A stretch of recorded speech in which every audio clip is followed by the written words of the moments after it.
راځئ چې په ورځ د قیامت باندې بیا موږ افسوس کوو، ارمانونه کوو بیا، او هلته بیا هیڅ قسم زموږ ارمان کار نه ورکوي.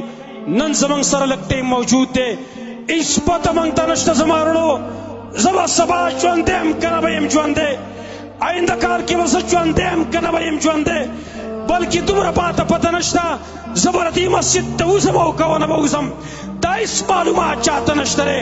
هر سړی په دې باندې ګویا دی چې ما ته دا معلومات نشته چې زه به ژوندی یم که زه به مرم. لہذا زما وروڼو ولې بیدار نه اوسېږو؟ موږ چا دوکه کړي وو؟ یا ایها الانسان ما غرک بربک الکریم، اے انسان په خپل رب څه شي دوکه کړی ته؟ زما وروڼو موږ نه الله چایر کړی دی، الله رب العالمین ولې موږ ته نه دی یاد؟ دغه ورځ موږ ته ولې نه دی یاد چې کوم یې مقرر کړې زموږ دپاره؟ زما وروڼو لږ بیدار وشو، اوسېږئ، لږ هوش نه به کار اخلو موږ، دا د غفلت خوبونه به نور پرېږدو، دا د غفلت پردې به د خپلو سترګو نه لرې کوو، هر وخت کې بیدار، هېڅ پته نه لګي په کوم حالت کې موږ له مرګ راځي، او داسې نه چې اسلام نه وانغستلی شي. مخکې جنازه کې هم ما مخکې نه دا خبره هلته وکړه د سفیان ثوري رحمه الله. زما وروڼو نور په هېڅ باندې نه یره نه ده پکار، په دې باندې یره پکار ده چې د دنیا نه به د اسلام څه ځم که د کفر څه به ځم. منګه په غرور کې په غفلت کې واقع یو.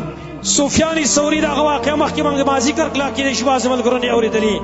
سفیان ثوري دغه یو شاګرد وایي زه د سفیان ثوري سره په یو سفر روان وم، په هر سفر کې به هغه ډېر زیات ژړل، ټول سفر کې ځای په ځای باندې د سترګو نه اوښکې روانې، په مخه باندې ژاړي.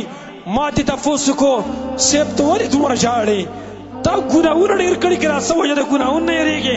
ویل دا ږیره یې راونیوله او ویل چې د ګناه نه دومره نه یېرېږم، داسې دې لاس باندې اشاره وکړه، د ذرې په مقدار د ګناه نه یېرېږم، زما امید دی چې الله به راته معاف کړي.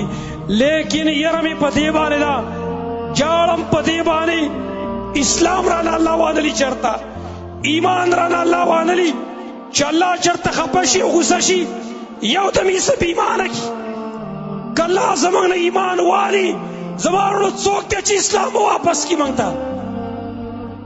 ځکه موږ ویو چې الله چېرته مه خفه کوئ ډېر زیات، می غوسه کوئ، نه به یې غوسه کوو، هسې نه چې ډېر غوسه شي، نه نوي سره نه دا ایمان والي چې تر ایمان مستحق سړي بدنې. راځئ زما وروڼو نن زموږ سره دا ټیم شته دی، بیا به افسوس کوو، بیا به ارمان کوو. یو منټ یو لحظه زموږ ډېره قیمتي ده، ډېره زیاته قیمتي ده، دا د سرو د سپینو نه هم ډېره قیمتي ده. دا ټیم ضایع نه کړو، بیا هم په دقه ورځ باندې به افسوسونه کوو، دقه به ویو یا حسرة علی ما فرطت فی جنب الله، افسوس او صدا افسوس چې ما د الله په حق کې څومره کوتاهي کړې، څومره نقصان زمانه شوی دی.